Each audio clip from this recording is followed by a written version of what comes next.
Okay, there we are. I think we're live. Ladies and gentlemen and variations thereof, welcome to the Selectives Lorecast, a casual Elder Scrolls podcast, now broadcasting today on the House of We. My name is Chris, but everybody calls me Rotten Deadite, and here with me today are... Andrew, also known as the White Guar. And I'm James, also known as Aramithius. And today I am happy to say that we are talking about the prisoner in the metaphysical, the metaphorical, and the literal sense. Just a little bit of background. I'm going to sort of, hold on a second, let me make it so I'm not completely dominating this camera. Just a little bit of background to explain. In the Elder Scrolls series, as we've discussed before in previous casts, a lot of the metaphysics and really the games in general are kind of a riff on the three major classes of characters in role-playing games: a mage, a thief, and a warrior. For those of you who play a lot of MMORPGs, you're familiar with the tank, the DPS, and the heals. It's the same thing. The warrior is the tank, if you like. You can look at it as the warrior is the tank, the mage is the heals, and the thief is the DPS. That's in the sort of like the D&D sense of the Holy Trinity is what game developers like to call it.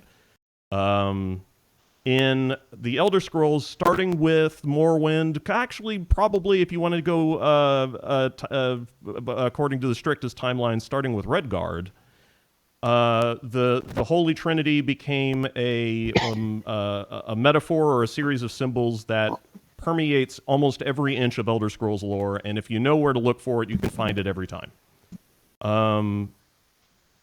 For example, there's as we've also discussed in previous casts. I think we did one on the enantiomorph.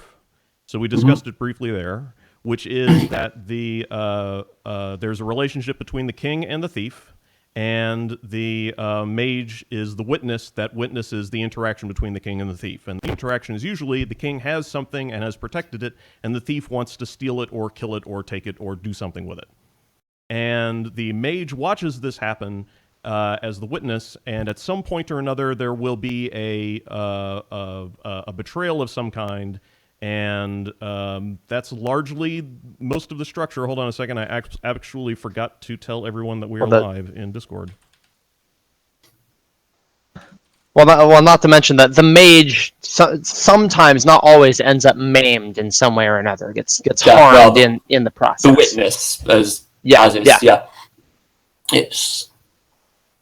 Well, that's generally the way I identify which one is the witness. It's which one suffers the most out of it. Generally, that's the one who caused it to happen, and that's your witness. Often, and it's actually not necessarily. It's not always that. It doesn't always work that way. Or I should say this: it doesn't seem to have to. This is, by the way, this is a metaphorical or a plot structure or whatever you want to call it that was invented by Bethesda, really. So it's their system. It's really up to them to decide what happens in it, And if they change the whole thing around, or if they don't follow it at all, then that's really up to them. But it seems to me like that you're correct. That most of the time, the Elder Scrolls, the way it happens in the Elder Scrolls series, the witness is the person who's suffered the most. But it doesn't necessarily have to work out that way. And you can have some fun by trying to figure out what role the main character in the video games plays. Because it's not always the thief. You would think it would be the thief, but it ain't always. Okay, Old Blue Light says he's going to listen to us yammer on while he plays Skyrim. That. Okay. I don't. It's not you. It's me. All right, that's fine. Yeah. Delightfully complimentary. Fair enough, sir. Fair enough. Well. Remind me which Discord that is. Oh, I know that. This is the Twitch chat because we're broadcasting in Twitch right now. So okay. I should mention for those of you who are watching this by the usual means on YouTube, we are now going to broadcast simultaneously all of our Lorecasts on twitch.tv/RottenDeadite, which is the House of We.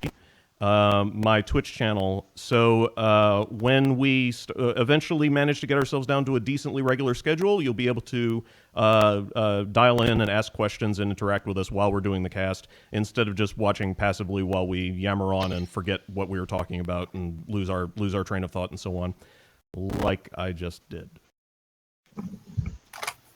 Anyway, so player character. Yes. Okay, right. Player characters. So, yes. Go ahead, James. I was going to say, to ask the obvious question, how does the enantiomorph in terms of the mythic bits and pieces?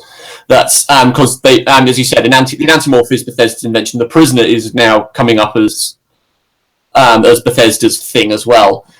Is the prisoner the same part of the enantiomorph or something different? Is there a constant relationship there?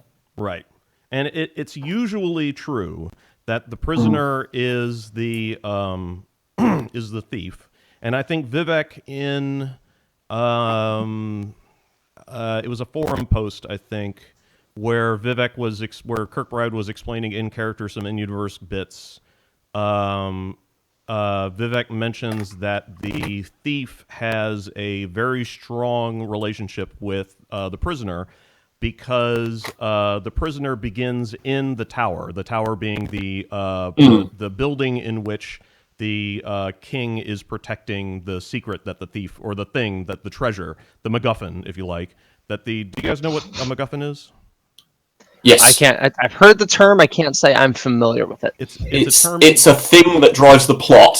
Yeah. It doesn't matter what the thing is, but it's a reason for events to happen. If you want possibly the purest example, have you seen the film Ronin? By Robert De Niro, that everyone is squabbling and fighting over this box and desperately clawing to try and get this suitcase. You never know what on earth is in it, but everyone wants it, and that's what the plot's about. It's a pure MacGuffin. All it does is drive the plot. Yeah. Okay, so basically Pulp Fiction with the briefcase. Exactly. It's another good example. What's in the briefcase doesn't matter. Everybody wants it. It's actually a term that comes from Alfred Hitchcock, who was explaining the plot to a movie and to one of his assistants or something, and he called the thing that everybody was chasing after the MacGuffin, and his assistant says, "What's a MacGuffin?" The way he explained it was, there are two men on a train, and they're both, sitting there looking around the room, and they look up at the luggage above them, and there's this really weird looking hat box. And one guy says to the other, he says, "What kind of hat box is? What's in that hat box?" And the other guy says, "Oh, well, that's a MacGuffin." And the first guy says, "Well, what the heck's a MacGuffin?" And the second guy says, "Well, it's a hat that you wear while hunting the crocodiles in North Africa, or alligators in North Africa, or whatever." And the first guy says, "Well, there are no alligators in North Africa." And the second guy says, "Oh, well, then that's not a MacGuffin."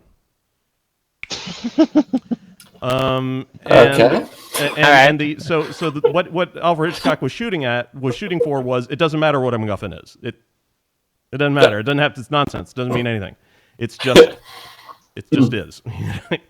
In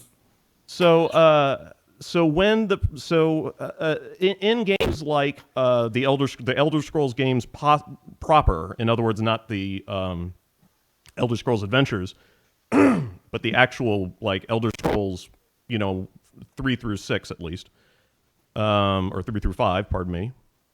Is that they have the character always starts off as a prisoner of some kind, and whether or not Todd Howard is all that interested in the metaphysics of the Elder Scrolls universe, this is something that he has stayed safe, stayed comfortable with, which is that the main character starts off as a prisoner. And this is relevant because the prisoner, according to Vivek, is a thief who already exists inside the tower. He's already in it. He doesn't even have to break in. He's already there. And so the prisoner is just, according to Vivek, a more powerful version of the thief, if you want to think about it that way. there are also a lot of thematic similarity, a lot of thematic commonalities between the prisoner and the thief, and a lot of them start to come together when you start to integrate the concept of the thief with the concept of the fool in the Fool's Journey in the Tarot, which is that the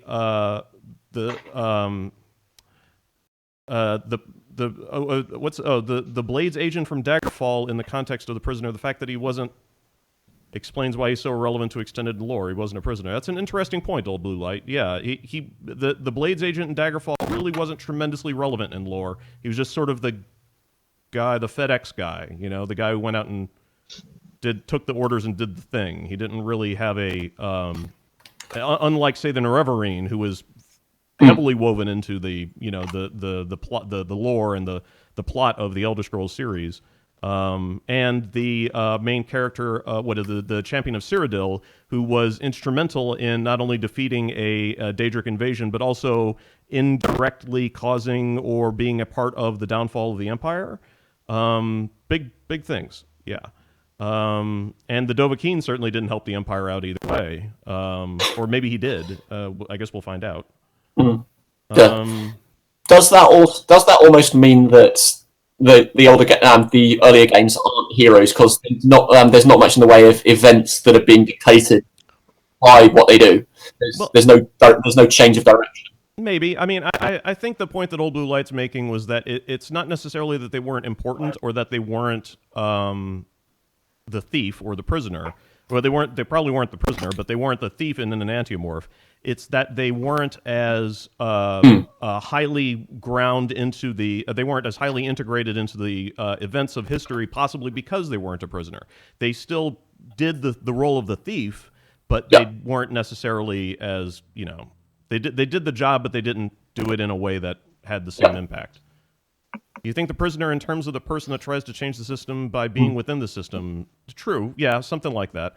Not to turn the mythic into gross political, but yeah, true. Although Sothasil almost disagrees with that. I can't remember his precise dialogue. It's the idea of the prisoner will see what's beyond the world, and he's kind of looking beyond it, in the sense of trying to break out and go beyond. That kind of riffs on the Endeavor in a way, because you're talking about breaking and overcoming limitation and all those other sorts of things. But to me, I'd almost disagree with Kirkbride, because he's not really looking at the tower. He's wanting to get out of the tower, get beyond the tower, and go outside of the office entirely. Sort of. If you take Lorcan, for example. Lorcan didn't necessarily want to escape the tower. He wanted to escape a tower. You could argue that the ethereal, Kalpic cycle that he was trying to escape from might have been a tower, and that's viable. That you can make that argument. But what he really wanted to do was to see the secret within the tower, which was the secret of I. And for Lorcan, that required removing himself from the tower so that he could see it in its entirety. So it does make sense that he was trying to escape the tower in that respect. There are a lot of other ways to view this metaphor, and in the Fool's Journey a version of the enantiomorph of the Thieves' Journey and such. It does fit a little bit better that the thief is trying to get into the tower or scale the tower or climb it in some way. And like I said, this is Bethesda's thing. I'll put it to you this way. Of all the people at Bethesda at the time that Morrowind was made, I would say that the chances of anyone knowing about the Thieves' Journey, it was most likely going to be Kirkbride, and he did not know much about the tarot at all. I think I don't know if he's done research since then, but the last time I talked to him about it, he said he still didn't really know much about it. So there's not really I don't know if that's what they were thinking of when they developed the enantiomorph. I think the enantiomorph was probably developed as a sort of like a boiling down of the hero's journey. But at the time, I think Kirkbride had kind of like a kind of looked down on the idea of Campbell plot structure because he was getting into the really serious stuff that Campbell had based his research on. So he was kind of he was kind of snooty about Campbell, and to a degree, I am too. You know, could a lot of that come from his research in Crowley? Yeah, and how Crowley I mean, metaphysics as I know, yeah. Crowley and Hinduism all kind of inform what Kirkbridean lore is. Yep, that's right. So, I mean, I don't know a whole lot about Crowley myself, or Hinduism for that matter. So I can't help but wonder. I mean, we can make this connection with the Fool and the Fool's Journey and the Tarot, but is there a connection with Crowley that maybe Crowley took something from the Tarot? Well, Crowley certainly did take something from the tarot. Crowley had his own tarot deck. So he definitely spent a lot of time studying the tarot. He probably spent a lot of time studying the Fool's Journey as well. The thing with Crowley is that he was also basing a lot of his metaphysics and philosophy and religion on concepts that were either inspired by or directly inspired the tarot as well. So there's not really a separation here. It's sort of like one big long language, and people were just using parts of it, you know, or earlier versions or later versions, like ancient Germanic versus modern Germanic or something. Yeah, and like Old Blue Light says, Crowley took a lot from everything. that's entirely fair. Yeah, as most of them do. Yeah. And I mean, like, Crowley based a lot of his religion on, or his philosophy, or whatever you want to call it, on some parts of ancient Egyptian mythology.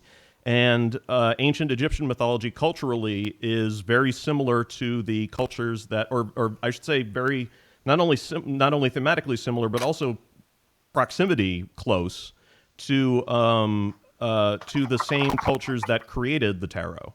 So there's going to be some bleed there. It's just going to happen. And it's not a shocking idea that all these things happening. I should mention that that chat is happening in Twitch. So I'm trying to think of what else. One of the questions I was going to mention that it's also relevant to talk about of all things Persona 5, which all of the Persona games deal a lot with the tarot, but Persona 5 was the first one that, to the best of my knowledge, followed the Fool's Journey. And I just want to throw this out there that if anybody has the chance to play that game, I highly recommend playing it while keeping in mind what the Fool's Journey involves and the major arcana and how they play into it, because the resolution, the final scene of the good ending in Persona 5, which is really, honestly, it's the only real actual ending, but in the good ending in Persona 5, the final realization that you make as a player is in 100% relevant to Elder Scrolls lore. It's almost an Elder Scrolls game. That, like, really, you know? So it's okay. Anyway, one question that I had about the prisoner that I kind of was wondering if there's an actual answer to. Is there any real significance to the idea that the prisoner is generally set free by someone else? From the Fool's Journey, it can be interpreted a bunch of different ways. The Fool's Journey would say that the prisoner, or the fool in this case, would be released by one of the early arcanas, either the mage or the priest? Question mark? Google, help me.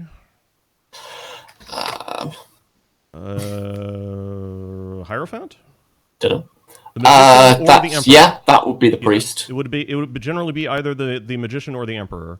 But depending on how, because these things can be interpreted so many different ways, it could also be the empress or the high priestess or anything like that. In fact, you don't actually get down into outright statements of freedom until you get down to the 7th card, which is the chariot, which talks specifically about, the idea of freedom and running around and doing anything you want and having the power to do anything you want.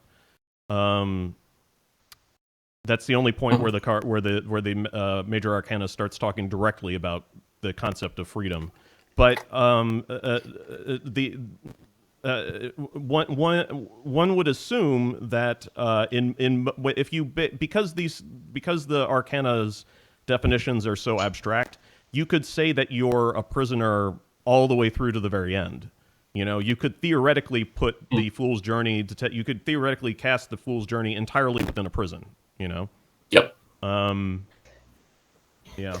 But what that makes me wonder, and this is kind of a thought that I have whenever the topic of the prisoner comes up, and it's that so when Lorcan's heart was ripped from his chest and flung into Nirn, it was sent cackling, across the heavens and whatever, because it became the prison of Akatosh, the prison of time. Two towers now existed where the dragon had to move linearly between them. So it's a trap for Akatosh, and we see that in Coda, where the hole in Lorcan's chest is Akatosh is inside it. So it's his prison, which by definition makes Akatosh a prisoner. Now, so does that make the prisoner, the player character, sort of, and his or her journey a sort of microcosm of Akatosh's journey or destiny, what have you?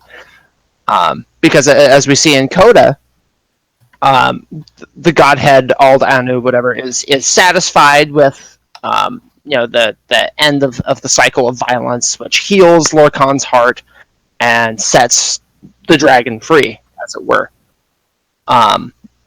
So I mean, what do you guys think about that? I wouldn't say Lorcan as such, or not Lorcan. Sorry, not Akatosh. I would marry it with Lorcan, because Lorcan was condemned to wander Mundus in however many guises, which to me almost identifies Lorcan with the prisoner in itself, and sure. What one being made the to Gnostic satisfy, notions of the material being a prison, and that sort of thing, which is probably closer to the notion of what the prisoner is. Going back to what I was saying earlier about moving beyond Mundus and moving beyond Arabis, that the prisoner going beyond the material, that feels very, very Gnostic, as far as I'm concerned. But that's identifying the prisoner with Lorcan rather than Akatosh. Right. Yeah, which I agree, but at the same point, we have to identify the fact that Lorcan and Akatosh are two sides of the same coin, right? The fabric of space time. It's that they're inextricable, and you can't separate them easily. So if one is one way, then the other is almost equal, opposite, the same, in some way or another. And so I mean, it's really getting complicated in terms of the prisoner. What does that mean for our player character? Are we reenacting some kind of reconciliation between Lorcan and Akatosh? I mean, take the last Dragonborn, for example, who is definitely a Shezarin, or I shouldn't say definitely. It's argued that he's a Shezarin, which is Shazar being an aspect or a subgradient, or however you want to describe it, of Lorcan, but also Dragonborn. So the last Dragonborn is the combination of both Lorcan and Akatosh in one being, in a manner of speaking, right?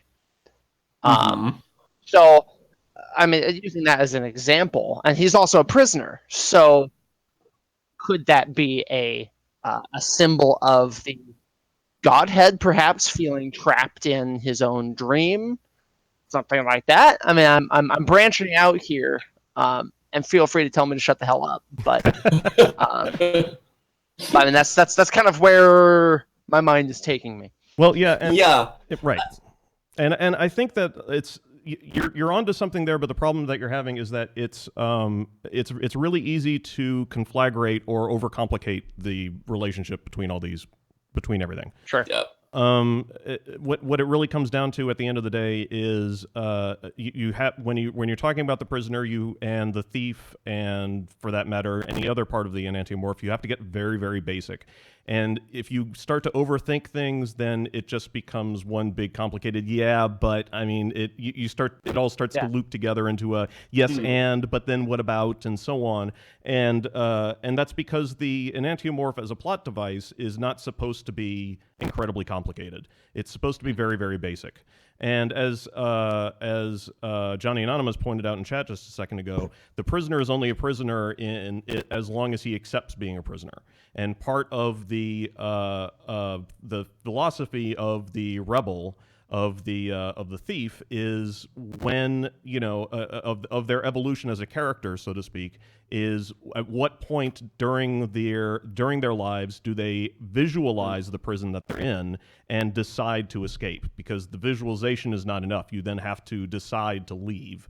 And like one of the reasons, if you're doing your research on the Fool's Journey, pay attention to the Wheel of Fortune card, which deals directly with visualizing and understanding your destiny and the purpose that you serve in the world, and that's theoretically the state at which the Fool realizes that he is in fact imprisoned. But of course, then again, I mean, that could actually happen pretty much anywhere. So, Well, that's kind of the notion of kind of realizing your place and being dissatisfied with it, more than anything else.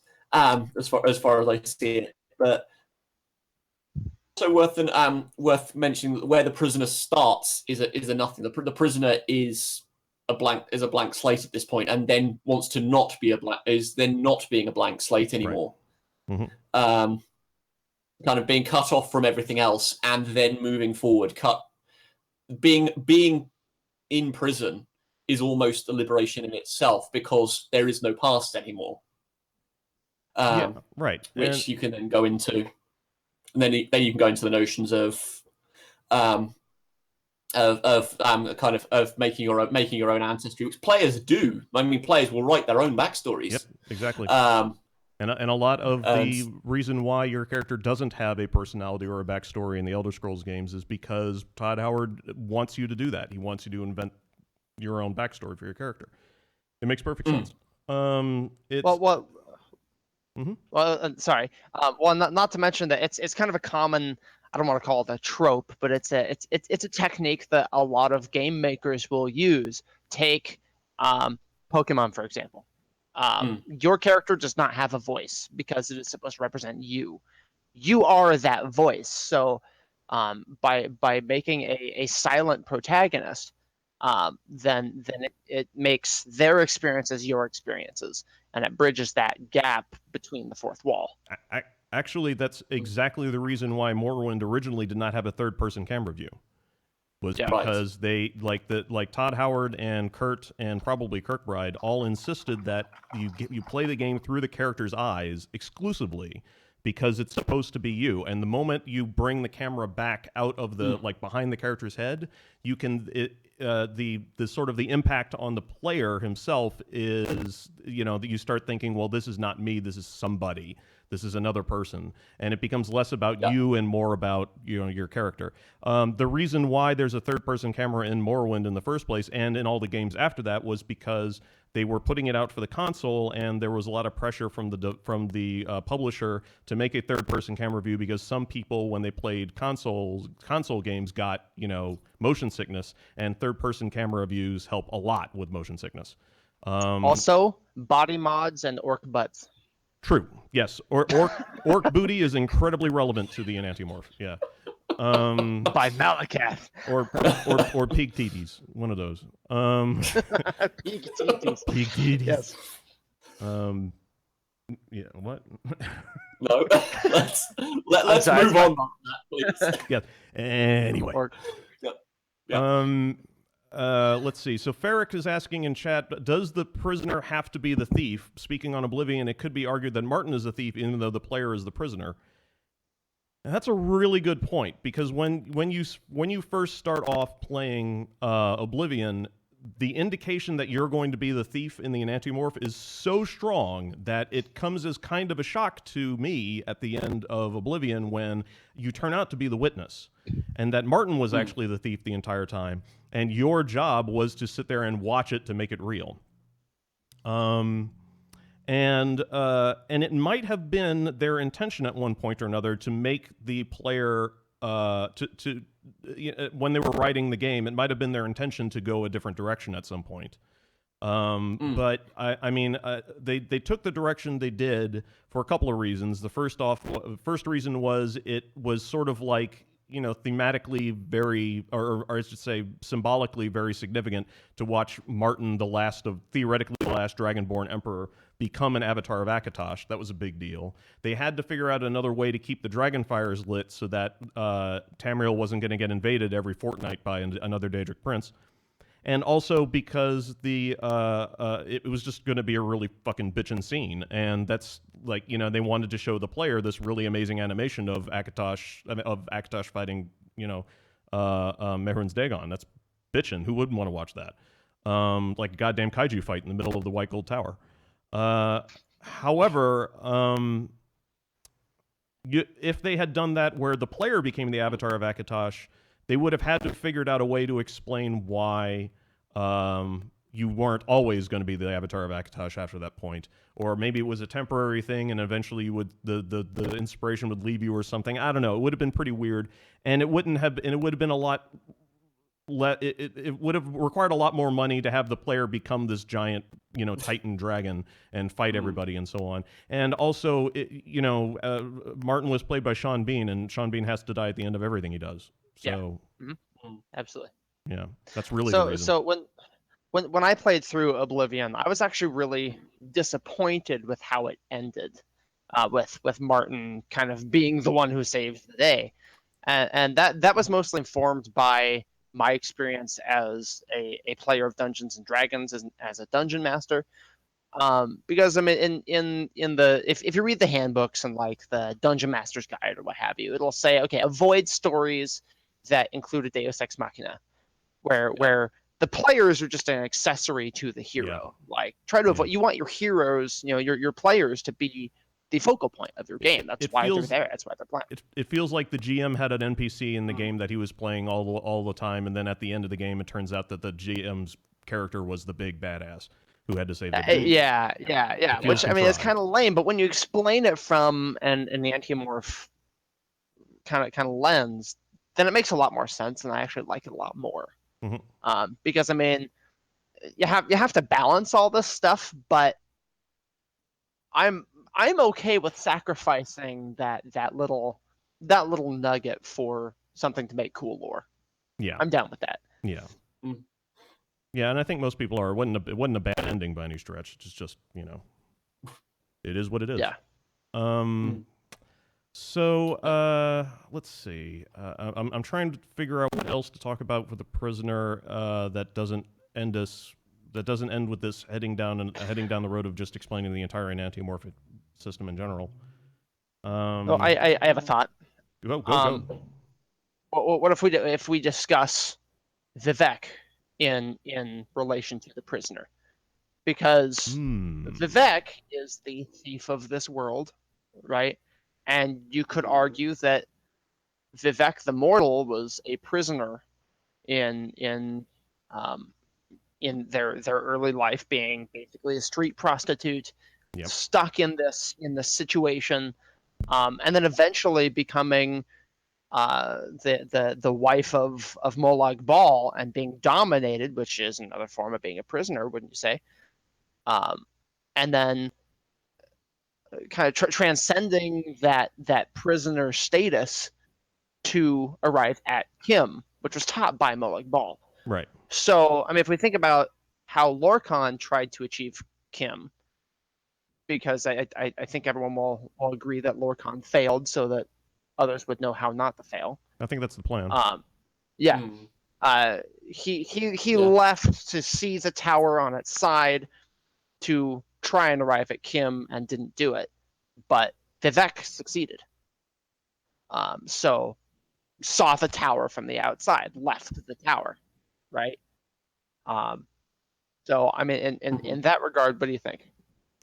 Well, I would also argue that that Vivek never stops being a prisoner up until the end of Coda, because Vivek, and this is one of the something that happens in that I keep coming back to Sermon 18, which ever since I did the commentaries on Sermon 18, I really started to realize how incredibly important it is for Vivek's character. Sermon 18 has is the moment that Vivek realizes that Z is trapped in her destiny. That's Vivek's prison that Z will never gets out of until the very end of Coda, which is that Vivek is always trapped by her unwillingness to accept the imprisonment that Z is in. It's I like to come back to words like dharma and so on, but it's really more about psychology. Vivek wants what Vivek can't have and will never have, and that desire is the reason why Vivek can't have the things that Vivek can't have. Does that make sense? It's a self-fulfilling prophecy. It's a catch-22. You can only have the things that you want when you don't want the things that you want. And that the trick to getting what you want is to stop wanting them. And if you don't want them, then when they're given to you, you don't know that you got them, or you don't care because you don't want them anymore, which is why you get to have them. Yeah, but what is it? So sorry, go ahead. But I was going to say match that back up to the player at that point. Can we say that the player is acting without desire when they do something, or when the player character is acting? Can you go that way? Well, I can get a little gamey-wamey on you and say that is what happens, because at no point in almost any, in my immediate recollection, in any Elder Scrolls game, do you ever get to choose to do anything. You're always given options. You can have column A or you can have column B, but you can't have both and you can't have neither. You have to have one or the other, or you just do nothing at all, which is not the same thing. Inaction is not desire, Right.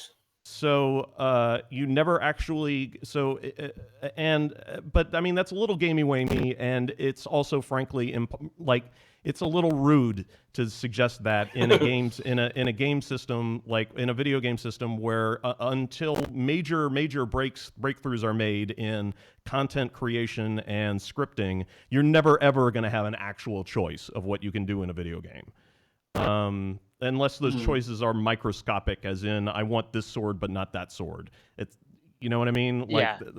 But when it comes to shaping meaningful. When it comes to shaping your character's destiny or actual choice, there's the Stanley Parable basically. They can create the illusion of choice, but there's never actually a choice. And so does the hero ever stop being a prisoner in that case? Is that a problem? To a degree, I think that in the case of the Elder Scrolls games, the point at which the main character embodies the prisoner is only up to a certain percentage. You can only fulfill a certain amount of the prisoner definition until eventually the game itself just gets in the way and says, I'm sorry, that's too much. We can't handle that. Until eventually the idea of time and development and cost just eclipses your ability to make a character that does anything you want. One of my favorite Oblivion blogs that I used to read back in the day was by a guy who played a character with the alternate start mechanic, and his goal was to play as an NPC.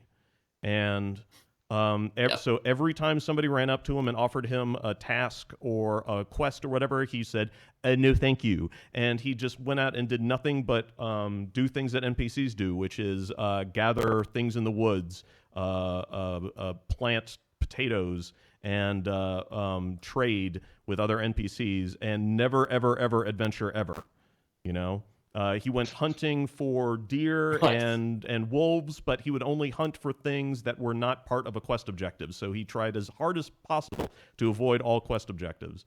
And I think at one point or another, he actually had one shoved in his face, and he just decided to ignore it Like the quest started, and he said, "Well, then I'm just going to ignore it altogether." That's pretty much as close as I think you can get to absolute freedom in a video game, is to, in a way, not play the game at all. To play the game, but not really. And to get back into the gamey-wamey stuff, that's when you start picking up things like emergent gameplay and other concepts that I'm not that familiar with, so I don't really want to talk about them. But I don't think that I think that would you kindly escape the prison? Yeah, right, Johnny Anonymous. Exactly. Andrew yeah. Ryan. The moment an NPC in an Elder Scrolls game turns to me and goes, "Be seeing you," then I'm just gonna squeal and never play a game again. And that's I'm disappointed to those of you who don't get that reference.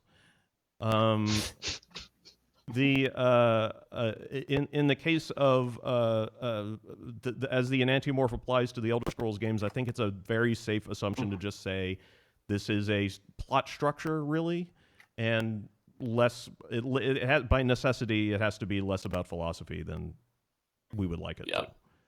Just because there's not enough money in the world. Yeah.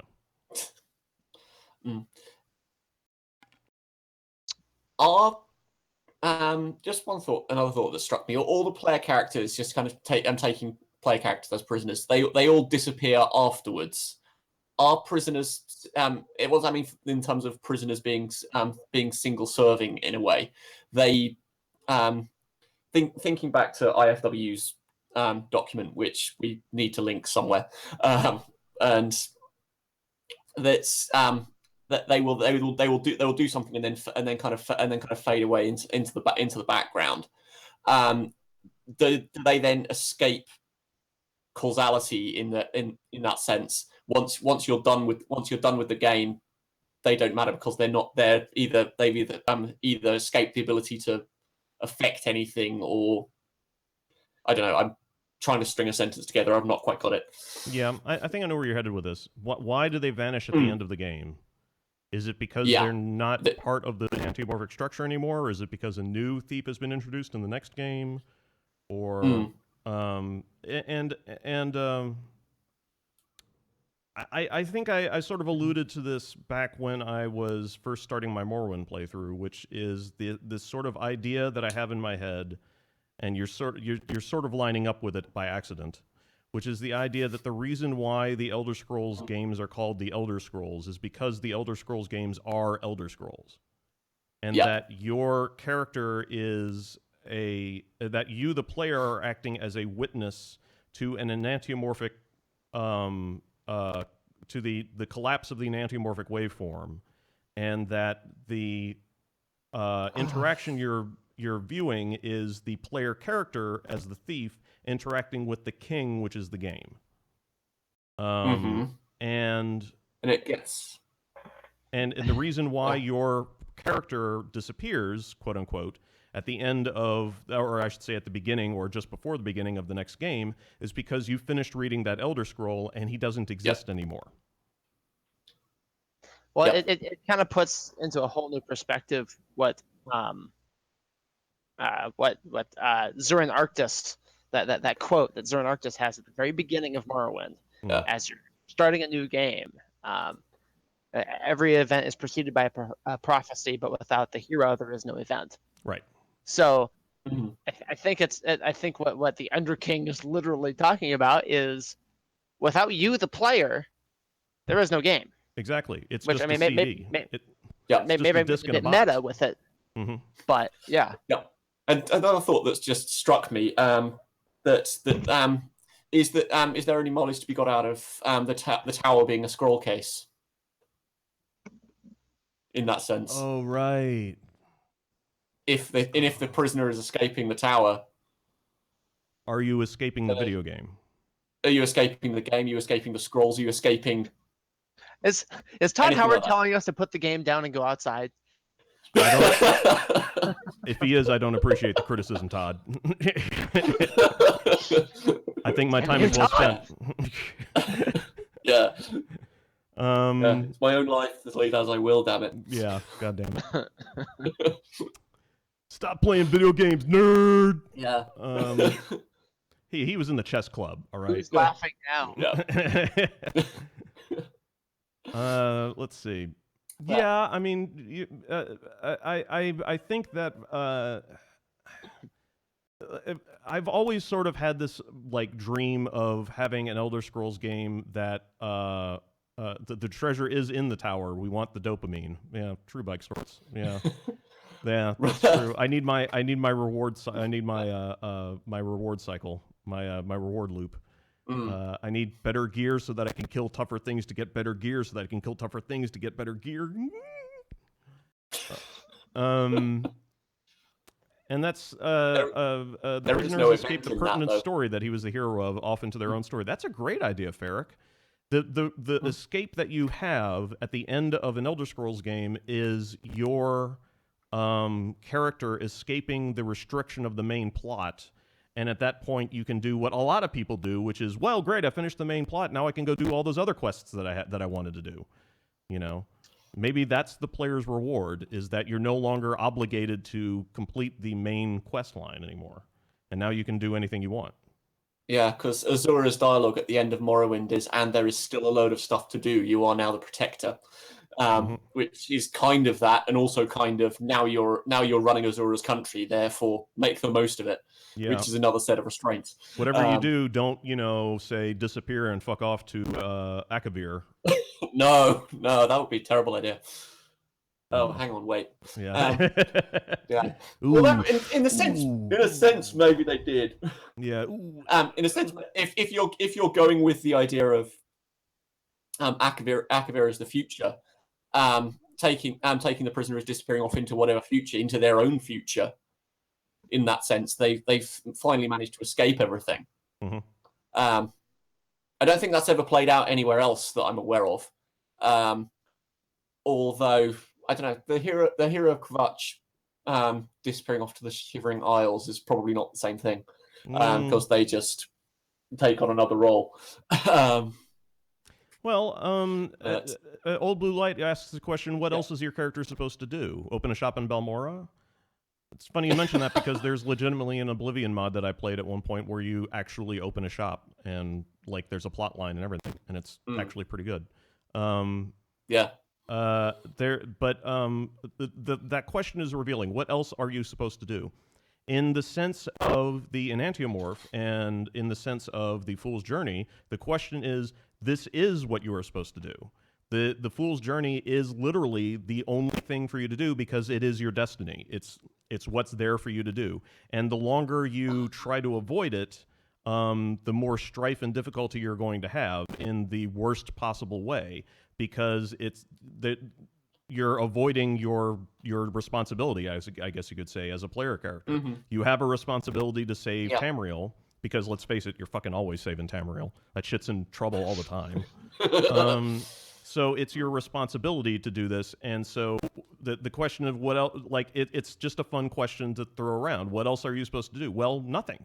This is the only thing you're supposed to do.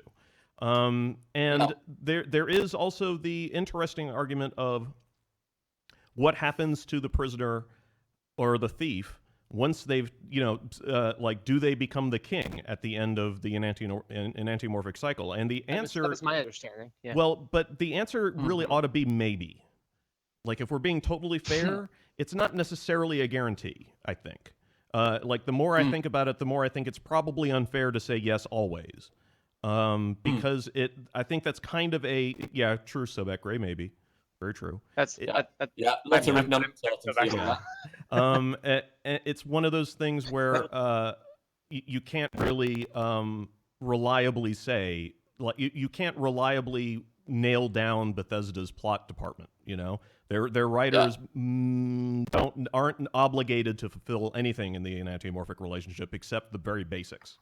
And to be honest with you, the best part about those really basic parts about the enantiomorphic plot line is that it's it's begetting. It's the original plot. It applies to everything. So it's almost impossible for Bethesda's writers to write anything, or for that matter, ZeniMax's writers to write anything that isn't the enantiomorph. You know, because in its basic, in its most basic form, the enantiomorph is just person A wants what person B has, and person C sees it happen. done. You know. Yeah. If we can just backtrack a bit, it's there's some things that were kind of striking a chord in terms of when you were talking about destiny and so on. There's a question of a hero's born or made, which is kind of one of the big questions in Morrowind's plot in general, as well. And it's and then it goes back to the thought I had earlier on, that you are set free by someone else all the time. Yeah. That you're again started on that process, that your destiny is not your own. Once you are a hero, you are intimately tied to the event. So the prisoner in the event are inextricably linked at that point because of the actions of someone else, someone who either manipulated you into being what you were, or someone who frankly had no clue what you were. In the case of Alduin, I think, at least, because I'm fairly certain he wouldn't have paid that visit to Helgen if he'd have known that the Dragonborn was there. No, he would have stayed the hell out. No, you guys can cut his head off. It's cool. I don't care. Have fun. Exactly. But it's that notion of kind of being shunted onto destiny by something else, and by circumstance almost feels like a cop out, but that kind of feels like what I'm driving at. And to the point where you will then be driven to be doom driven. I'm sure there's something in that to do what you will always do. Although I feel that there's something about a letter written in uncertainty that is niggling at me at this point. Well, since you brought it up. And the prisoner's identity and so on, which is the next one, which we should probably put in there. Yeah, the unpredictability of the prisoner, or the unpredictability of the thief, is ties in heavily with the thematic elements that the thief shares with Padme, and the reason why thieves and thief characters are often Padmeic is because they are supposed to be hard to predict. Their major advantage is that they have is that the king cannot predict what they're going to do, because if the king could predict it, then the king could build his defenses, which thematically are usually infinite, to defeat the prisoner at every turn. And the Red Guards seem to have only two positions in their anti-morph: sword and crown. Yeah. That's a good point. That's so the Hounding is the Red Guard hero personified, then, if I'm reading that analogy right. Yeah, the thing about the Red Guard is that and the sword and the crown is that they are definitely supposed to be the two opposites in the enantiomorph, i.e. not the witness. And if you want to, and this is kind of like one of the mistakes that I make all the time, and I've made it several times just now, is that I frequently insist or suggest that there needs to be a third party to the enantiomorph, and there does not. There only needs to be two. You only need the thief and the king, or the Anu and the Padme. Either one of them can be the witness, and in the biggest enantiomorphic example that we can think of, which is that of Anu and Padme, Anu was the witness. You know? Yeah. And in fact, one of the reasons why Tosak and I and the rest of the enantiomorph, the hidden Amaranth hunters didn't get Anu. In fact, we looked dead at Anu and passed him right up, was because we were laboring under that same assumption that there has to be a third party. If we had not, and in our defense, I don't know how we could have thought otherwise. But because we have the advantage in hindsight now of knowing that the enantiomorph does not actually require three different people, it makes perfect sense now. Especially when you do all the research into Anu's name and all that kind of stuff. So, should the witness be considered a survivor or the thing that emerges as himself still? Shit, that's a good one, Flying Eel. Should the witness be considered the survivor or the thing that emerges as himself? I mean, I would argue that they come out changed, but Yeah, still that was where I was fundamentally going to go. themselves. I mean, and because what I think about is Alondro Sewell, right, being Yeah. the witness or one of the witnesses of the Red Moment. And his soul was blasted into his armor, becoming the Wraith Mail, which is worn by the Urshilaku tribe for the rest of for the preceding centuries. So, I mean, Alondro Sewell is still speaking into the ears of his people as himself, and I mean, as we see in the trial of Vivek, if whether we want to accept it as Vivek's rape fantasy or not, putting the ring in the mouth allows one to speak with the voice of Alandro Sewell. Yeah. I keep getting Arden Sewell and Alandro Sewell mixed up. Yeah. But so I mean, let me look at Magnus, who would be the witness of I don't want to say the original enantiomorph, but the convention enantiomorph. Sure. Yeah. Who decides to fuck off back to Legoland, and I'm quoting the World's End there, but Simon Pegg's my hero. So he ends up tearing a hole, a big giant butthole in the fabric of space to become the sun, essentially. Fucked off in a hurry. So he killed himself, but is he himself if he's within if he's not within the Arbus? In a manner of speaking. I mean, he's, I guess, within Aetherius, but can't come back to creation. I'm a little fuzzy on how Magnus works specifically. You and Ferric are kind of lining up here, because Ferric's arguing that you can't be a witness unless you survive to tell other people what happened. Yeah. I don't necessarily know if that's 100% true all the time. It's not if you think about martyrs. Yeah. I wouldn't, but I mean, Anu, well, you could say that Anu didn't survive to tell people about it, but Anu did. Anu survived to live a dream where people witnessed the betrayal over and over again. Yep. So, and Martin wasn't a witness. No, Martin was not a witness. The champion of Cyrodiil was a witness. I mean, if going back to the Anu Padme thing. Yeah. I mean, there was a third party present, but Nur dies. Yeah. Is Nur? Yeah. There's part of me that almost thinks is that an antiomorph Padme and Nier, with Anu as the witness, but that's purely my own speculation. Oh well. I mean that's going off of the assumption that you mentioned. That there being three parties to every enantiomorph. Mm-hmm. Yeah, absolutely. Which, and I mean, that's a very common assumption, even among the not so lay people of the community. Yeah. Any graphic you see of any enantiomorphic connection always has it's triangular. Mm-hmm. And so I mean, when thinking about the Red Guards and the crown and the sword, I mean it almost seems like it's an outlier in the enantiomorphic formula.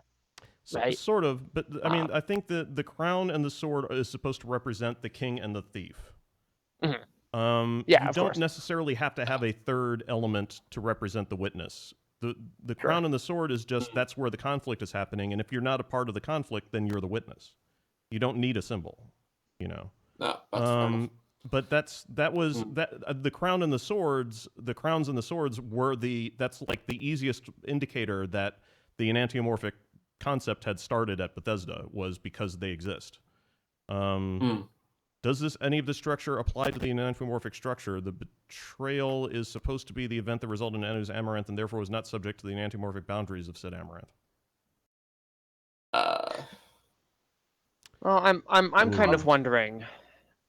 I mean, I have some pretty extreme thoughts on Yokuda and what it means between amaranths.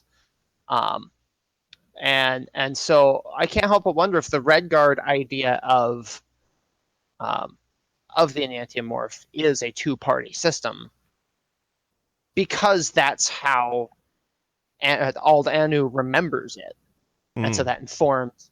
That's how the Red Guards exist in the current dream, is because that's how, those are the people that Aldanu remembers.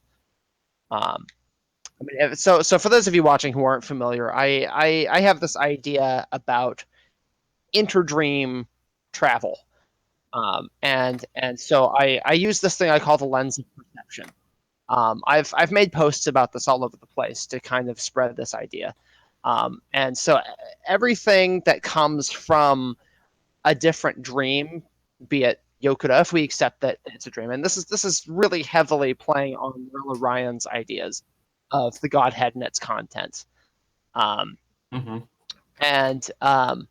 so the idea is that Yokuda, Tamriel, and Akavir are all separate dreams, right? And so for one being to go from one to the other, they're basically, they're going from one mind to another, effectively. So to travel between there, you have to go through this kind of qualia net, right?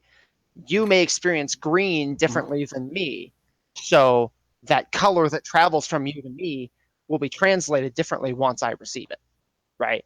So my argument is, I mean, this usually comes up when I'm talking about Akavir, and I'll get around to my point eventually, I promise.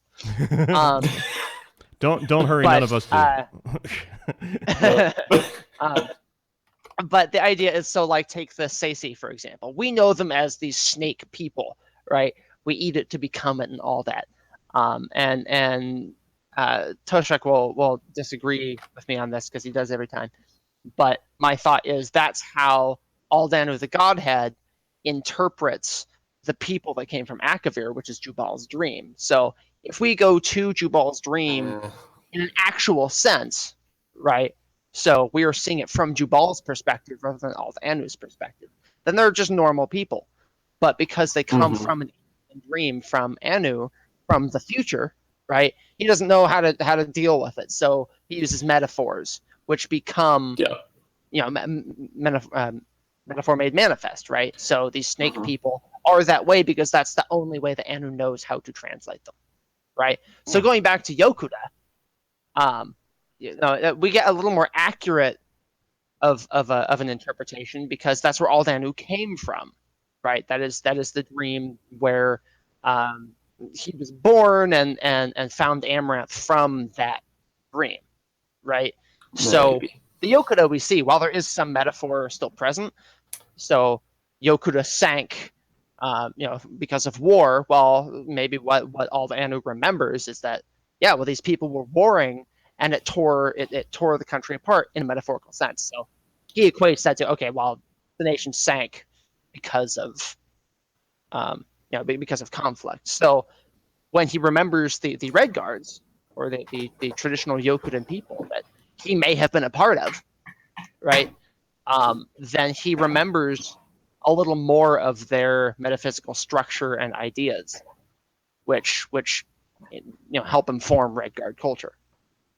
So we end up with that two-party and antimorphic system because that's what he remembers from Yokuda, but he added his own because of whatever tragedy that caused him to fall asleep and personify as Nur, and that kind of thing. I mean, do you see where I'm going? Yeah, I do. I'm kind of long-winded,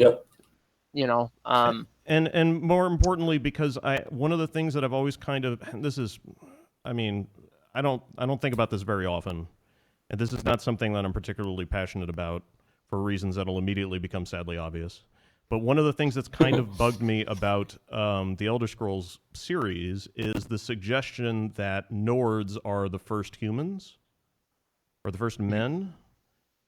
Yeah. And the reason why that's kind of bugged me is because Nords are white. And just in a sort of like in the obviously racial sense, I don't like the idea that the first humans in Elder Scrolls were anything like white or black or Asian or whatever, or especially not Breton. Yeah. Well, and I mean, there's this. But you know what I mean? Are you familiar with the transkalpic world-eating Nords thing? Right. Like that's been a big thread. Yeah. So the Nords themselves are only the first because they happen to be there first from the previous Right. Kalpa, right? They just kind of hopped over. And I mean, the way I understand Shore, son it of Shore. is, Yeah. as we get into a new Kalpa, the Nords become the dragons, right? And which we see in Isgramor and his 500 or thereabouts companions. Yep. Where they come back and suddenly they're all dragons, right? So using that to inform our idea of the mythic importance of Nords, which is why they don't have a creation myth, right? They just continue. They're just looping it around again. Yeah. yeah. I mean, and I've got some weird ideas on that. I'm not going to get. Well, also, I think, and not to my credit, Ferric in chat is right. It's also me integrating real world politics too much into Elder Scrolls, which is foolish, and entirely correct. But I also I'm a huge nerd for Hammerfell for Regatta lore. Ever since Kirkbride came up with the idea of nuclear powered kung fu, which I'm still upset about. Because I didn't think of it, and I'm really, really fucking mad at myself for not thinking of it first. So I'm always really interested in everything. All right, I'm trying to figure out how to phrase this properly. In everything that Bethesda and ZeniMax does with the Regatta, I'm always watching carefully because I'm waiting for another cool thing, you know? I think that culture is unexplored, comparatively speaking, in the Elder Scrolls, and I'm really excited to see every time ZeniMax does something with it, and hopefully when Bethesda does something else, hopefully directly with it, but even just in parallel. I mean, even the little bit of Regatta lore that we got in, the tiny little bit that we got in Skyrim was, exciting for me because it was just one more, little trickle, And I'm looking forward to whatever they do next because I want to get more of that. And it's sort of like, and I mean, I feel much the same way about, believe it or not, about the Slowed because I think the Slowed are really underdeveloped and have a lot of potential. And the fact that ZeniMax is talking about doing something dealing directly with the Slowed, like in detail, is extremely exciting to me. I'm really looking forward to it. Well, there was that bit that was data mined. From it was supposed to be like the first area of the Aldmeri Dominion, and there's talk of the Slowed and the Merrimer working together to replace a planet in the Ori and Aldmeris, or not Aldmeris, Alinor, with their own planet, right? And so modifying their kind of their access to the celestial planetary magic that this Ori serves as a conduit for. And I ate that right up because I love that, and so I'm hoping that they'll use that soon. And I mean, for those who know of my writings, I'm all about the Slowed. That's what I do. I write about Slowed. So the Slowed creation myth and Slowda. And so when I see this stuff about the Slowed, and this bit that was data mined, kind of further reinforces my ideas on the Slowed, and so it's really exciting for me. Well, that's always nice. Yeah. But I mean, it's nice to see some development happening, and I hope they go through with it. Well, that's apparently the plan. Yeah. I don't know if we're going to step foot on Thras or anything, but I mean, there's definitely a lot of data mine stuff that's going to happen that people already found that's kind of backing up the idea that we're going to end up dealing heavily with the Slowed at some point, even if it's just they turn out to be the bad guys in a plot or something, whatever. I'm all for it still. Yeah. I'm really interested in seeing what kind of art assets they use because I mean the only ones that we've gotten so far were there was Moonpath to Elsewhere had Slowed in it, and it was a damn good looking model, but it was the budget showed, like there wasn't a whole lot of animation there. And that's to their credit, they did it for free. So fucking the fact they did it at all was amazing, But Moonpath to Elsewhere, by the way, is one of the best mods you can get for Skyrim, and I highly, highly, highly recommend it. I cannot recommend it enough. It's very, very good. It's some of the deepest lore you can get in the mod community. So it's really, really good. Oh, Ferric, yes, please take us back to the prisoner. Yes, Lord, thank you. Keep us on topic. Trying to divorce it from the Nantimorph. Okay, sure. What are everyone's thoughts on the nature of the imagination/freedom that are implicit in Set's assertion that the prisoner has to be able to perceive that which exists beyond the prison? Thoughts on the nature of the imagination freedom? That kind of feeds back to the idea of the looking beyond the Orbis, and it's kind of the being able to divorce everything from causality. It's the beyond the bounds of the possible. The idea of the impossible is two letters too long, or and that sort of a notion. Mm-hmm. And that also comes back to the notion that the prisoner is a letter written in uncertainty. That the prisoner can be any race, any gender, and so on. That Vivek cut off the feet, cut off the face, cut off all the rest of it for the Nerevarine, making that sort of thing very, very explicit. Yep. Which means that there's no definition to what they are, and therefore no definition to what they can do. They are counter to what we've been saying for a good chunk of this, that the prisoner is limited by the game. I don't know. And that there's kind of an unlimited scope of possibilities, which kind of will then lead beyond the confines of the wheel, maybe. Mm-hmm. And that's also important, that the imagination or the freedom that the prisoner requires is required because he has to see, or the prisoner has to see, the prison in order to escape it or exploit it, if you want. It's sort of like you can't complete a quest unless you get the quest description.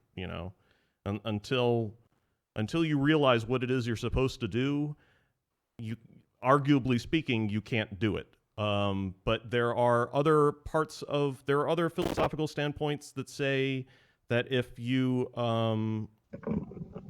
don't have, if no one tells you what to do, you have the freedom of completing your goals without the intent to complete them. In other words, work free from the lust of result. If you don't have a goal in mind, then theoretically the work that you do is the best possible version of the work that you can do. It's a complex concept, but working without goals, in a way, giving somebody a quest or showing somebody the prison, could theoretically doom them to not necessarily to not escape the prison or not to complete the goal, but to not do it in the way that is truest to their nature. Like Set says, I cannot see beyond the walls, and therefore I am not a prisoner. Yeah, could be. Yeah, but I don't know. I'm a little sniffy of the without having a goal set. Just simply if we're using the player character as an example of a prisoner, because there is always a very, very definite objective that you are set. Yes. It's the event is the event ultimately, which is almost what defines the prisoner. The prisoner and the event are two sides of the same coin, possibly. Yeah, maybe. Because one defines the other in multiple ways. The prisoner is the hero is not the hero without the event. Mm-hmm. The event cannot happen without the hero. And the prisoner can't not act like a prisoner, because that's what the prisoner is. It's it's the difference between, I suppose you could say it's the difference between your nature and your will, if you like. It's the difference between this is you're going to act like a hero because that's what you are, versus you're going to act like a hero because you've been told that's what you are, or you've been told to act like a hero. You're going to do whatever it is you're going to do, whether you've been told to do it or not. Almost doesn't factor into it, Yeah, which is possibly why Skyrim is so annoying, because everyone says, you're the Dragonborn, you're wonderful, you must do this, that, and the other. Yeah. And everything is very in your face. And a lot of to their credit, to the writers, to Bethesda's credit, you could tell they were trying to get in some dialogue options that were like, leaving it up to interpretation about whether or not you were actually the Dragonborn, like kind of like they did in Morrowind, wherein there are many places in Morrowind where your character is asked outright if you're the Nerevarine, and you can say, I don't know, or yes, or fuck no, or whatever you want, and it's sort of left up to interpretation. Even though you are apparently the only person in history who's been able to find and put on the Ring of Azura, they still kind of manage to explain it in a way that says it's possible that doesn't actually mean shit. And one of the things that they explain in Dragonborn is, in Skyrim is, you're really, really good at Thu'um. And you can absorb dragon souls. But the fact that you're good at Thu'um doesn't mean shit. There have been other people who have been really good at Thu'um. The fact that you can absorb dragon souls also may not indicate anything either. That's just that might be some freak ass shit that happened, you know? That doesn't necessarily mean anything. It's the there could be plenty of people who absorb dragon souls all over Tamriel, but they ain't never found any dragons to do it.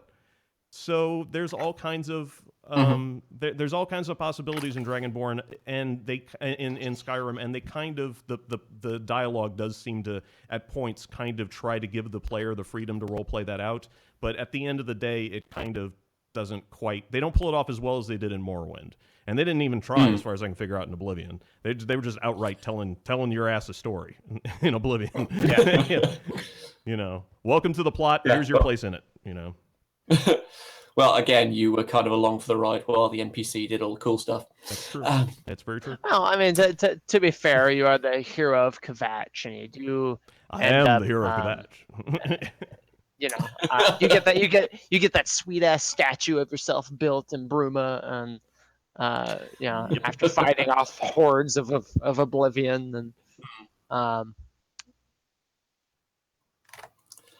So Sothisil can't see beyond the walls, and so isn't. What would Almalexia be? What is the opposite of Sothisil's viewpoint? Barracks kind of may have called it there that Almalexia is her own prison. Yeah. Matt, well, what is it? What is it that? Well, that's almost Vivek as well. Sorry. Because Stet has some interesting dialogue in Clockwork City about Almalexia, and about how she is the real real liar of the three of them, and she believes intrinsically her own lies, and so it's almost like she is a prisoner. In lowercase p, she is a prisoner of her herself. own situation. Yeah. But is not a prisoner, capital P, because she doesn't recognize that fact. She accepts, what she has, and that's exactly. Ferric, Almalexia is her prison. Yeah. She doesn't have the wisdom to see her own trap that she's created, which I think is a great way to put. That's a great way to explain it. And that's also interesting because you can take it as another sort of, in a way, a thematic break from the Enantiomorph, because Almalexia is obviously the king in the Enantiomorph, but it's interesting that that she is effectively, if you want to think about it, a prisoner of her own tower. And you can definitely spin the king in the Enantiomorph as a prisoner of his own tower as well. I suppose the difference between the thief as a prisoner and the king as a prisoner is that the thief is not there by choice and did not build the tower and didn't build the prison. But Almalexia may not be there by choice, but she did build her own tower. She did construct the bars around herself, even if she doesn't consider herself a prisoner, even if she doesn't understand that she's a prisoner, she still built it herself. Whereas the thief and the prison, and by extension the prisoner, is not responsible, or generally I should say is not responsible for that. Although I'm sure somebody could write a plot where that is absolutely what's indicated, what's said. I mean, I could immediately tell you right now that you could make a character who's a prisoner of a prison that he built because he was the architect and he thought he was going to just get paid and go home, and instead they threw his ass in his own prison. I mean, boom, there you go, right? I mean, that's a plot. So I like what Ferric's saying. Would Almalexia be a good way to imagine a possible prisoner who's fulfilling the role of the king? Yeah, absolutely. Yeah. Well, Yeah. but I mean, only if you define the prisoner, just strictly speaking, as someone who's trapped in a tower. But that's not really what the prisoner is there to do. The prisoner is there to steal something from the tower or from the prison. You know, that's Well, not. Yeah, what defines the prisoner is not that they are a prisoner. It's that they are attempting to steal something from the tower, from the jail. But yeah, I love the idea of thinking of Almalexia as trapped in her own prison. I think that's a very that's much more detail and interest and complexity than most people write into that character. So yeah, that's terrific. That's really good. Yeah. I mean, well, and when you think about Almalexia and kind of her arc, I mean the snake faced queen and all of that. I mean, it's you end up killing her at the end of Tribunal. Spoiler alert! And so, sorry. It's been over 20 years. Yeah, Deal with it. it's too late. Yeah, Get over it. not 20. It's been over 10, but yeah. Yeah. Well, I guess the 15th of Morrowind was what, last year. Oh, okay, yeah. Last year before, something like that. So I mean, that's almost an enantiomorph in and of itself, kind of, between the Nerevarine, your Nerevarine, Almalexia, and Sothasil, right there. Because you are killing Almalexia. Almalexia has wounded or I guess killed Sothasil, but can you really kill Sothasil? He's Sothasil, right? And memory lives on without him. So I mean, thinking about the prisoner in that regard, it's are you freeing Almalexia from her own tower? Is she? I don't know. It's hard to talk and think at the same time. Freeing her to do what? It's not. It's freedom insofar as death is freedom, which sweet release of death from madness, perhaps. You know, because she's losing her power and she goes absolutely fucking nutty about it.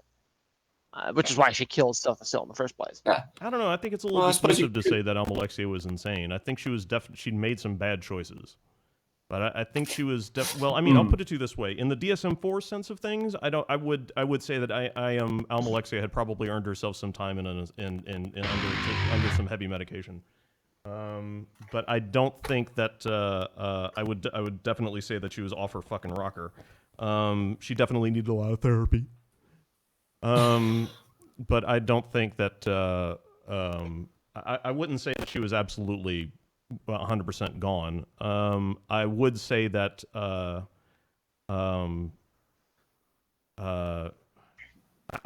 would agree that she needs a lot more development. That she's got a lot of potential. Yeah, you guys are right. You guys in chat are right. There needs to be more. There should be more. Yeah, but it's only going to happen in ESO now, if at all. If at all. Yeah, Bethesda's not going to make a game that goes back to Morrowind. No. Where's the profit in that, to use an Elder Scrolls game? Yeah, fair point. I mean, I have to wonder in the on the subject of kind of the end of her story, is she, rather than going mad, is she falling back into her role as the anticipated of Boethia, and you know the warrior portion of you know, because that's what Boethia is the warrior. So if we think about that in a mage thief warrior sense, Sothasil is obviously the mage, Vivek is obviously the thief, which makes Almalexia the warrior, fits with Boethia, falling back on that aggressive nature. Hey, Dr. Einstein. So I mean, I don't know. It's interesting to think about Almalexia in that regard, and prisoners and towers, and something I was thinking about while we were talking about that is, I mean, do we accept that there is a difference between two different types of capital T towers? One being towers like Snowthroat, Red Mountain, White Gold, and the metaphysical tower that the thief enters. Yeah, I think it's pretty Yeah. safe to say that one can be the other, but not necessarily always is. Yeah. The towers in the wheel sense are definitely things that are holding up or protecting whatever you want to call it, the stasis of Mundus, are allowing it to exist, to continue to be real. But is Adamantine Tower a tower as in something you can sneak into and steal from? Absolutely, you do it in Oblivion. Yeah, it's literally a tower that you sneak into and steal something from. In Arena or Daggerfall, one of the two. I can't remember. One of It's Arena. Daggerfall, I think. No, Arena. Don't you go to Adamantine Tower? Yeah. Yeah, it's where you get that Tower stuff. Oh yeah, okay, yeah. One of the pieces of the. I seem to recall a Staff screenshot of it, and it looked really kind of squat. Like I frankly expected that to be a little bigger. I'm a little disappointed. Were you in the pool? Would you say it's a MacGuffin? Yeah, a little bit. Although that's not a tower. It might also. That's an interesting question, actually. One that I'm just referring back to some of my thoughts that I had on IFW's document. The notion that the prisoner and the tower are very, very linked, and it compares the constellations in that regard. That the thief is protecting the tower in the constellation sense, but the prisoner is this. If you're thinking about it in terms of the constellation, is almost the serpent, because the prisoner is Protean, is changing and shifting in a way that the serpent constellation does. So are we looking at, and then goes on to link the events of the game with the possible probable deactivation of towers. So is a prisoner basically just trying to wreck the house? Is the metaphysical role of the prisoner throughout the curve of the Albus's history, just to reset the things, to tear the place down? Is that its role? It's rather contrary to something that gets posited in the kind of the plasm thing in the text in ESO. Mm-hmm. But it's the idea of, well, is the prisoner basically trying to just break out by tearing the place down? Is that the prisoner's overall narrative within the series? Is it destruction, or is it like destructive anarchy? Is that what you're kind of getting at? Yeah, and the idea of, well, when will Lorcan be free from his prison? If Mundus is Lorcan's prison, tear the towers down, free Lorcan. Which also links into the notion of heroes as Chezarines, which is possibly a bit too big a can of worms to be opening at quite this point. Tear down the pylons, my blind fish. Yeah. Yeah. But that's kind of what that's kind of spelt out in the constellations, is what I was getting at, is that if we equate the prisoner with the serpent as this Protean thing, it's always attacking stuff. Yeah. Huh. And again, I just want to say that is entirely IFW's work. That's not me at all. That makes a lot of sense, as the prisoner as someone who's just there to start shit all the time. And it does sort of fit in the it does fit with the what do you call it, in the Patamaic sense of, or in the Sithis sense, if you like, of just always dissatisfied, always hungry. Yeah, I mean, it's a dark way to look at it, but it is very true that, like, I mean, the problem with what the prisoner does is that it can definitely end up hurting people, sometimes unintentionally, sometimes people who aren't intending to be involved.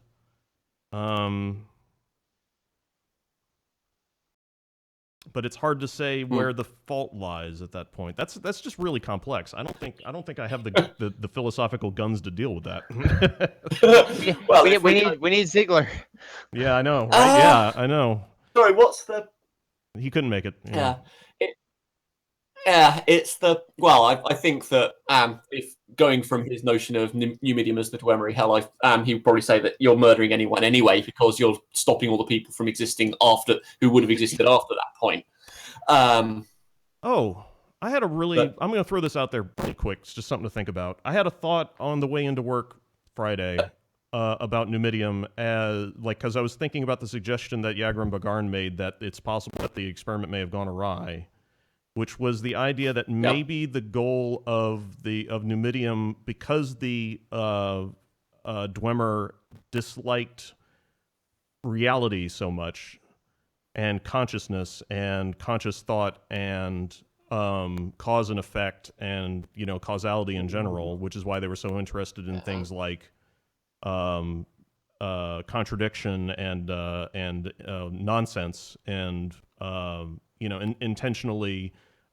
intentional confusion and all that kind of stuff. Maybe their goal when they created numidium, which is intrinsically a dumb object, something that is not conscious, something that has to be controlled, maybe their goal was to turn all of the Dwemer into objects.